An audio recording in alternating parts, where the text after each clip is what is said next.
తండ్రి అయిన దేవుండియు ప్రభువైన యేసుక్రీస్తు నుండి మీకు అందరికీ కృపయు సమాధానం కలుగునుగాక.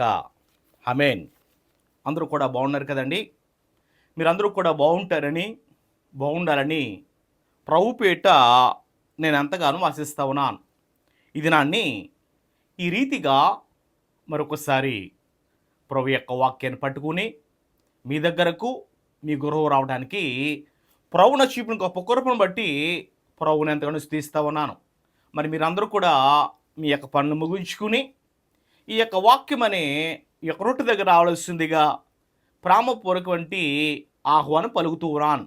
అయితే ఈ దినానికి మన యొక్క ప్రసంగ అంశం ఏమిటంటే దేని కొరకు నీ పరుగు. ఇందులో 10వ వ్యక్తి ఎవరంటే 10వ వ్యక్తి పేతురు యొక్క పరుగు పునరుద్ధానుడైన క్రీస్తు కొరకు. పేతురు పరుగు దేని కొరకు అంటే పునరుద్ధానుడైన క్రీస్తు కొరకు. లూకా సువార్త 24వ అధ్యాయం 12వ వచనం రాయబడిన మాట. లూకా సువార్త మనం చూస్తూ ఉంటే 12వ అధ్యాయం అంటే 24వ అధ్యాయం 12వ వచనం చూడండి. అయితే పేతురు లేచి సమాధి వద్దకు పరిగెత్తుకుని పోయి వంగి చూడగా నారబట్టలు మాత్రమే విడిగా కనబడెను. అతడు జరిగిన దానిని గూర్చి ఆశ్చర్యపడుచు ఇంటికి వెళ్ళెను. ప్రార్థన. మమ్మల్ని మిక్కిలిగా ప్రేమించి మా ప్రియమైన పరలోకపు తండ్రి, నీ నామానికి స్తోత్రాలనైనా.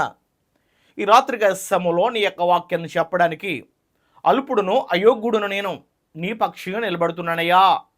ఈ రాత్రి నేను మాట్లాడితే ఎవరికి ప్రయోజనం కాదు, నా మాట ఎవరిని కూడా ఆకర్షించదు.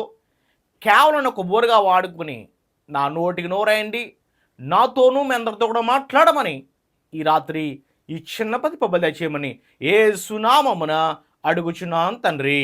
ఆమేన్. అయితే చూడగలిగితే దేని కొరకు నీ పరుగు. ఇందులో మనము 10వ వ్యక్తి ఎవరంటే పేతురు పరుగు పునరుద్ధానుడైన క్రీస్తు కొరకు. ఈ మాట లూకా సువార్త 24వ అధ్యాయం 12వ వచనం చూస్తే, అయితే పేతురు లేచి సమాధి వద్దకు పరిగెత్తుకుని పోయి వంగు చూడగా నారబట్టలు మాత్రమే విడిగా కనబడెను. అతడు జరిగిన దానిని గూర్చి ఆశ్చర్యపడుచు ఇంటికి వెళ్ళెను. పరిశుద్ధాత్ముడు ఈ యొక్క వాక్యములో నుండి మనతో మాట్లాడిగాక. ఆమేన్. అయితే ఈ దినాన్ని 10వ వ్యక్తి ఎవరంటే ఎవరు పరుగు అంటే పునరుద్ధానుడైన క్రీస్తు కొరకు. ఎవరు పరిగెడుతున్నారంటే పేతురు గారు పరిగెడతా ఉన్నాడు. మరి పేతురుకి మనందరికీ తెలుసు, పేతురు కుతి స్పీడ్గాడు లేదా కుతి దూకుడుగాడుగా మనం జ్ఞాపం చేసుకోవచ్చు. అయితే అటువంటి పేతురు చనిపోకముందు యేసు ప్రభువారిని చూచి పశ్చాత్తాపడినట్టుగా యేసు ప్రభువారి గారి గురించి ఆయన ఎంతో ఇటువంటి గొప్ప దేవుడునా నేను అప్పగించింది అని అంటే బొంకింది అని బాధపడిన వ్యక్తి యేసు ప్రభువారు ఆదివారం ఉదయం పునరుద్ధానుడైన తర్వాత శిశువుల్లో 2 వ్యక్తులు యోహాను గారును పేతురును పరిగెట్టుకుంటూ వెళ్ళారు. అయితే ఒక వ్యక్తి బయట నుంచి చూశాడు, పేతురు అయితే లోపలికి వెళ్ళాడు. చూడండి, అదే మాట మనకు తర్జుమాలో చూస్తే, అయితే పేతురు లేచి సమాధి దగ్గరకు పరిగెత్తుకు వచ్చి వంగి చూశాడు. ఆ సన్నని నారబట్ట మాత్రం విడిగా ఉండటం అత కనిపించింది. జరిగిన దానికి ఆశ్చర్యపడుతూ అతడు వెళ్ళిపోయాడు. అంటే అతడిలో ఒక నమ్మకం వచ్చింది, అతడిలో ఒక విధేయత చూపాడు. ఎందుకంటే యేసు ఒకవేళ సజీవంగా తిరిగి లేవాడేమో అని పేతురు బహుశా తనలో తను అనుకుని ఉండొచ్చు, లేచి ఉండడేమో అని పేతురు తనలో తను అనుకుండొచ్చు. అందుకే లోపలికి వెళ్ళి చూశాడు. మనం చూస్తే ఈ అధ్యాయంలో ఎక్కడికి వెళ్ళాడంటే లోపలికి వెళ్ళి చూశాడు. పునరుద్ధానుడైన యేసుని నువ్వెక్కడికి అనుకుంటున్నావు? పునరుద్ధానుడైన యేసు ఎక్కడున్నావు అంటాం కాదు, నీ కొరకు నా కొరకు మరణించి పునరుద్ధానుడిగా లేచిన యేసును ప్రతిరోజు మనం వెతకాలి. పేతురు ఎత్తినట్టుగా సమాధుల్లో కాదో, సమాధుల్లో కాదో, మన హృదయంలోనికి మన మధ్యన సంచరిస్తున్న యేసయ్యను ఏం చేయాలి తెలుసా? తండ్రి, నువ్వు ఆ పాపాలు క్షమించడానికి వచ్చావు, మా పాపం క్షమించావు, మళ్ళా మమ్మల్ని తండ్రి వద్దకు తీసుకోపోవడానికి వస్తున్నావు కనుక మమ్మల్ని సిద్ధపాటు చేయండి, మమ్మల్ని మేము చెర చేసుకుంటడానికి కృప చూపించండి అని ప్రభు సన్నిధిలో ప్రభు కొరకు మనం బ్రతిమలాడి. అయితే ఇక్కడ మరొక వ్యక్తి గురించి కూడా మీకు జ్ఞాపం చేయడానికి ఇష్టపడతా ఉన్నాను. యోహాను సువార్తలోకి వెళ్తే, యోహాను సువార్త 19వ అధ్యాయం 20 అధ్యాయం చూడండి ఒకసారి. 20 అధ్యాయం యోహాను సువార్త 20 అధ్యాయం 3 నుండి కొన్ని మాటలు మనకు కనిపిస్తూ ఉన్నాయి. ఏంటంటే, కాబట్టి పేతురును ఆ శిష్యుడును బయలుదేరి సమాధి వద్దకు వచ్చిరి. వారిద్దరం కూడి పరిగెత్తుచుండగా ఆ శిష్యుడు పేతురు కంటే త్వరగా పరిగెత్తి ముందుగా సమాధి వద్దకు వచ్చి వంగి నారబట్టలు పడి ఉంటే చూచాను, కానీ అతడు సమాధిలో ప్రవేశించలేదు. అంతటా సీమోను పేతురు అతని వెంబడి వచ్చి సమాధిలో ప్రవేశించి నారబట్టలు పడి ఉంటాయో ఆయన తల రుమాలు నారబట్ట యొద్ద ఉండక వేరు చోట చుట్టబడి ఉండే చూచెను. అప్పుడు మొదట సమాధి యొద్దకు వచ్చిన శిశువుడు లోపలికి పోయి చూచి నమ్మెను.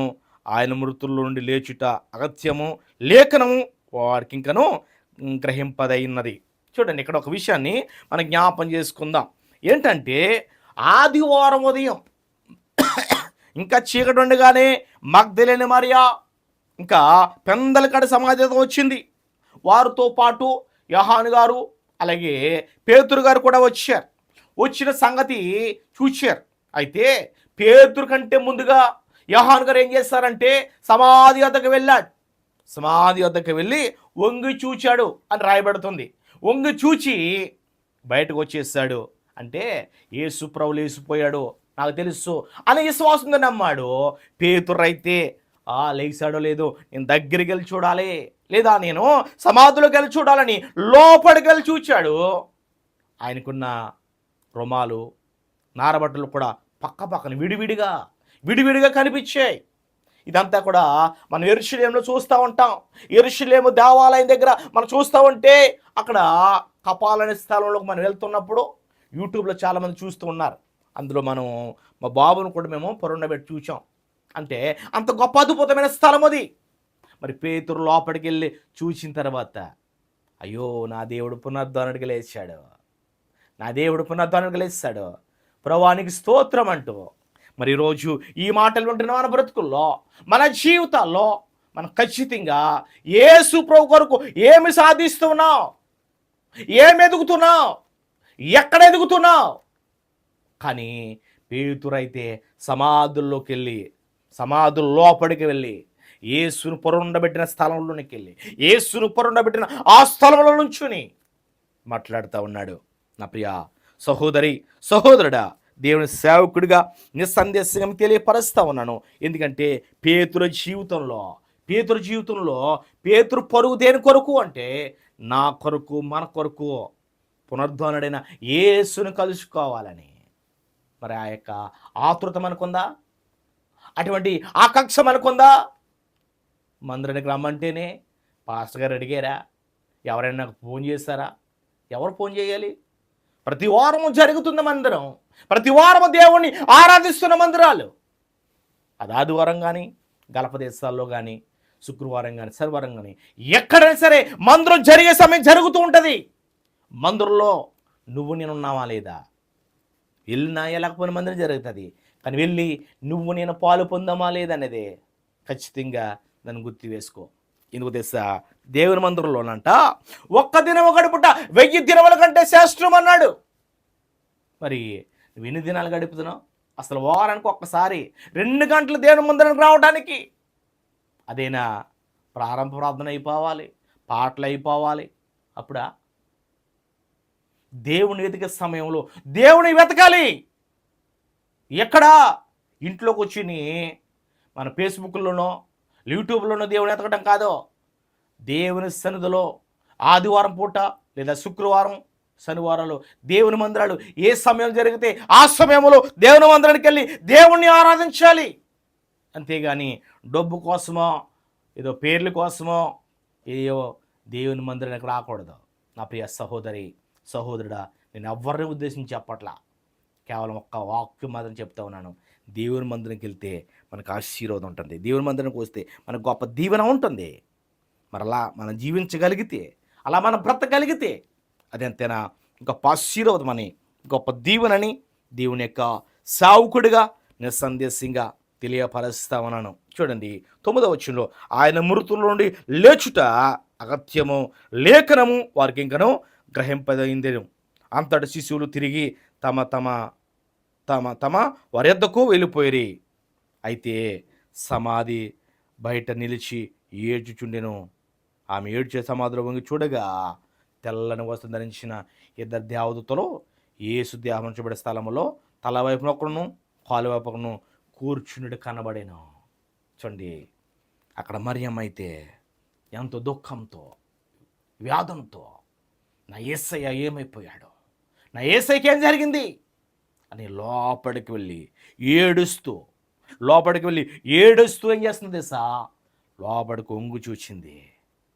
దేవదూతలు కాలు కడొకరు తల కూడా ఉన్నప్పుడు ఆ చూచి ఎంతగానో సంతోషపరచబడింది. ఈరోజు మన బ్రతుకుల్లో మన జీవితాల్లో మనం క్రీస్తుని ఎంబడిస్తున్నాం కదా, క్రీస్తుని మనం ఆరాధిస్తున్నాం కదా, మరి ఎక్కడ ఎదుగుతున్నాం? సమాధుల్లోనా, లేదా మృత్యుంచెడుగులేసిన యేసయ్యను మందిరంలో ఎదుగుతున్నావా?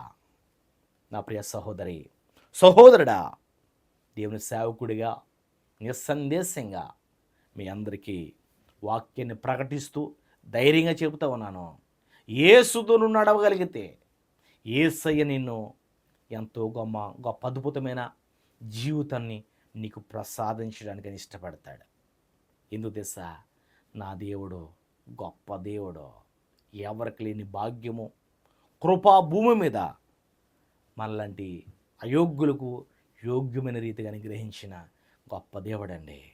అటువంటి గొప్ప దేవాది దేవుడును మనం ఆరాధిస్తున్నప్పుడు, మనం స్తుతిస్తున్నప్పుడు మన బ్రతుకులు మార్చబడాలి, మన బ్రతుకులు దీవించబడాలి. అట్టి రీతిగా మనం సిద్ధపడితే ప్రభు మనతో ఉంటాడు. పేతురు పరుగు దేని కొరకై అంటే పునరుద్ధానుడైన క్రీస్తు కొరకు పరిగెట్టాడు. ఎక్కడికి? యెరూషలేములో సమాధి వద్దకు పరిగెట్టాడు. అక్కడ దేహాన్ని చూడలేకపోయాడు. అంటే వారికి ఇంకా వాక్యము బోధించలేదంట, వారికి ఇంకా వాక్యం అనుగ్రహించబడలేదు. ఈరోజు ప్రపంచమంతా ఎంతో భయంకరంగా సువార్త చేయబడతా ఉంది. అయినా ఇంకా మన బ్రతుకుల్లో, ఇంకా మన జీవితాల్లో ఒకవేళ అప్పుడు కాదులే, నాకు కాదులే సువార్త అని తప్పించుకుంటూ ఉన్నామేమో. తప్పించుకునే సమయం లేదు. ఇంకా అది నేడు రేపు మాకు తెలియదు. కానీ ఏ క్షణము ఏమి జరిగినా సరే దేవుని రాకల్లో ఎత్తబడేవారుగా, దేవుని రాకల్లో సిద్ధపడేవారుగా మనం ఉండాలని దేవుని సేవకు తెలియపరుస్తా ఉన్నాను. నేను బాగున్నానులే, నాకు ఆరోగ్యం ఉందని అనుకుంటే కుదరదు. ఏ సమయాన్ని ఏమి జరుగుతుందో ఎవరికి తెలియదు. గడ్డి పువ్వు లాంటి మన జీవితాలను దేవుడు ఎంతో కాపాడుతూ ఉన్నాడు, ఎంతో దీవించబడుతున్నాడు. మరి అటువంటి మన బ్రతుకుల్ని మార్చుకుని ప్రభు కొరకు గొప్ప సాక్షుడిగా మనం ఉంటే దేవుడు మనల్ని, మన కుటుంబాలని బహుగా దీవిస్తాడని దేవుని యొక్క సేవకుడిగా నిస్సందేశంగా మీ అందరికీ నా మాటలు అందిస్తున్నాను. కనుక రాత్రి ఈ మాటలు ఉంటున్న మనందరము కూడా మన బ్రతుకులు, మన జీవితాలు అట్టి రీతిగా సరి చేసుకుని ప్రభు రాకడ సిద్ధపడితే మనం కూడా ఆయనతో పాటు జీవించగలుగుతాం. అట్టి కృప, అట్టి ధన్యత మన ప్రభు మనకు అనుగ్రహించాలని నా మాటలు తెలియపరుస్తూ నా మాటలు ముగిస్తూ ఉన్నాను. దేవుడు ఈ మాటల్ని దీవించి ఆశీర్వదించునుగాక. ఆమేన్. ప్రార్థన చేసుకుందాం. తలలు వంచండి, మోకరించండి, 2 చేతులు పైకెత్తి హృదయపూర్వకంగా యేసు ప్రభువారిని మన హృదయంలోనికి ఆహ్వానించుకుందాం. మమ్మల్ని మిక్కిలిగా ప్రేమించిన మా ప్రియమైన పరలోకపు తండ్రి, నీ నామానికి స్తోత్రాలు చెల్లిస్తా ఉన్నానయ్యా. గతించిన నైనా ఉదయకాలం అంతా నీ కృప భద్రపరిచి ఈ రాత్రి సమయంలో నీ యొక్క వాక్యాన్ని చెప్పడానికి నైనా అల్పుడును అయోగ్యుడును నేను నీ పక్షంగా నిలబడినప్పుడు మీరు నన్ను సిలువు సాటును మరుగుపరిచారు, ఏడంతా అభిషేకించారు, నన్ను ఒక బోరుగా వాడుకున్నారు, నా నోటికి నోరై ఉన్నారు, నాతోనూ మా అందరితో కూడా మీరు మాట్లాడారు నైనా. ఈ రాత్రి ఈ మాటలు విన్న మేమందరము కూడా మా బ్రతుకులు మా జీవితాలనైనా సరి చేసుకుని మీ కొరకు నమ్మకంగా యథార్థంగా జీవించడానికి కృపదాయచ్యమని కూడా నేను ప్రార్థిస్తున్నానయ్యా. విడచి మా కుటుంబాల్లో, మా సంఘాల్లో, మా గ్రామాల్లో, మా దేశాల్లో ఎంతోమందినైనా విగ్రహాధికులు, మాంత్రికులు, వ్యభిచారికులు, నరహంతకులు, తిరిగిబోతులు, త్రాగుబోతులు అనేక వాళ్ళ మంది ఉంటుండగా యేసు నామములో ప్రతి ఒక్క బిడ్డకు మారు మనస్సు రక్షణ బొమ్మ దయచేయండి. మా భారతదేశాన్ని క్రైస్తవ దేశంగా మార్చండి. దాని తలకిందులు చేయగలిగే గొప్ప యవనస్తులు అవనెత్తండి. పరిపాలిస్తున్న నాయకులు, అధికారులనైనా మోడీ గారిని బట్టి, చంద్రబాబు నాయుడు బట్టి, రేవంత్ రెడ్డి బట్టి ప్రార్థిస్తున్నాను. వారికి కావాల్సిన దీవెన ఆశీర్వాదాలు వారి కింద చేస్తున్న మంత్రులు, ఎంపీలు అందరినీ కూడా మీరు జ్ఞాపం చేసుకోండి నేను. అలాగే తండ్రి, ఎంతోమంది బిడ్డ చదువుకుంటున్నారు, వారి ఇచ్చులోను విశ్వాసమును ఎదుగులా ఇచ్చేయండి, ఉద్యోగప్రదం ఇచ్చేయండి, వివాహాన్ని చిదబడుకు బాగా సంసిద్ధపరచండి. నేను వివాహమయ్యి అనేక సంవత్సరాల జీవితాల్లో సంతాన అభివృద్ధి లేక ఏ గర్భం అయితే ఏమి పడిపోందో నేను ప్రతి గర్భము నజరడని యేసు నామములో తెరవడానికి గొప్ప ఇచ్చండి. ఈ రాత్రి ఎవరైతే ప్రభా ఎంతోమంది బిడ్డలు ప్రభా తండ్రి, ఇంకైనా ప్రభా తండ్రి ఎంతోమంది బిడ్డలు ప్రభా ఆర్థికంగా తండ్రి అనేకమైన అప్పుల బాధల్లో ఉంటూ ఉండేది తండ్రి, ప్రతి బిడ్డని యేసు నామములో మీరు విడిపించమని వారికి కావాల్సిన దీవెన ఆశీర్వదింపని కూడా మేము ప్రార్థిస్తున్నాను బాబు. యెహోవా ఇల్లు కట్టించడలా దాన్ని కట్టువారు ప్రసవని యొక్క వాక్యం సెలవిచ్చారు. ఆ గృహాలు మీరు కట్టమని అధిపతికి మీరు నడిపించమని కూడా మేము ప్రార్థిస్తామనయ్యా.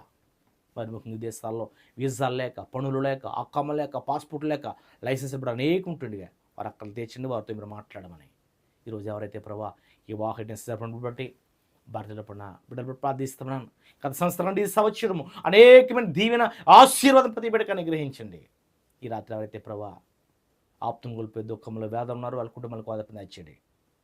యెరూషలేమా నేను ప్రేమించేవారు బుద్ధుని యొక్క వాక్యం చెలవిస్తున్నారు. యెరూషలేములో ఉండి యెరూషలేము క్యాంప్ కొరకు ప్రార్థిస్తున్నాను. అదే తండ్రి, ఇండియాలో మా బిడ్డల కొరకు మేము అందరూ కూడా ప్రార్థిస్తానయ్యా. ఇండియాలో ఎంతమంది బిడ్డలు ఈ యొక్క వాక్యాన్ని వింటున్నారో, ఎంతమంది లైవ్ ఇస్తున్నారో ప్రభా, ఎంతమంది ప్రార్థన వసతి కోరుతున్నారో వారందరూ కూడా మీరు జ్ఞాపం చేసుకోండి. ప్రతి బిడ్డని, ప్రతి కుటుంబాన్ని నజరేయుడైన యేసు నామములో మీరు దీవించి ఆశీర్వదించమని ఇంట్లో పవిత్రపరచమని ప్రార్థిస్తున్నాను. వ్యాధులతో, రోగాలతో బిడ్డలకు స్వస్థత ఇచ్చండి. ఈ రాత్రి మాటలు విన్న బిడ్డలు పంపిస్తున్నాం, ప్రతి ఒక్క బిడ్డ దీవించి ఆశీర్వదించమని మరొకసారి మీరు ఆత్మ రీతిగా మేము అందరం కలిసి నిన్ను ఆరాధించే ధన్యత కృపని గ్రహించమని ఈ రాత్రి ఇచ్చిన పదిపబలు తెచ్చమని యేసు నామమున అడుగుచున్నాను తండ్రి, ఆమేన్. మన తండ్రి అయిన దేవుని ప్రేమయు, ప్రభువైన యేసుక్రీస్తు కృపయు, పరిశుద్ధాత్మక సహవాసము ఈ రాత్రి ఈ ప్రార్థనలు వినబడలకును, ఈ మాటలు వింటున్న బిడ్డలకును ఇప్పుడు నెల్లప్పుడును సదాకాలముతో కాక, ఆమేన్. అందరికి వందాలండి. May God bless you. దేవుడు మిమ్మల్ని, మీ కుటుంబాలని బహుగా దీవించను గాక. మరి పరిచయం మీకు ఆశీర్వాదం దీవెన గారు ఉంటే మీ స్నేహితులకి, మీ బంధువులకి, మీ కుటుంబాలకు పంపించండి. దీని ద్వారా దేవుని రాజ్యాన్ని కడదాం. ఒకవేళ మీరు నేరుగా నాతో మాట్లాడాలనుకుంటే నా వాట్సాప్ నెంబర్ చెప్తా ఉన్నాను, 00972545639498. ఈ నెంబర్కి మీరు వాట్సాప్లో నా చాట్ చేయొచ్చు, నాతో మాట్లాడచ్చు. దేవుడు మిమ్మల్ని, మీ కుటుంబాన్ని దీవించిన గాక. మరి ఇంకేదైనా అవసరం ఉంటే కనుక మీరు మా తెలియపరచండి. మా ఛానల్ సబ్స్క్రైబ్ చేసి అనేక మందికి షేర్ చేయండి. దేవుడు మిమ్మల్ని, మీ కుటుంబాన్ని దీవించిన గాక. యెరూషలేము నుండి శుభాలు తెలియపరుస్తూ మేము దీవిస్తున్నాను. దేవుడు దీవించిన గాక. Amen. May God bless you all.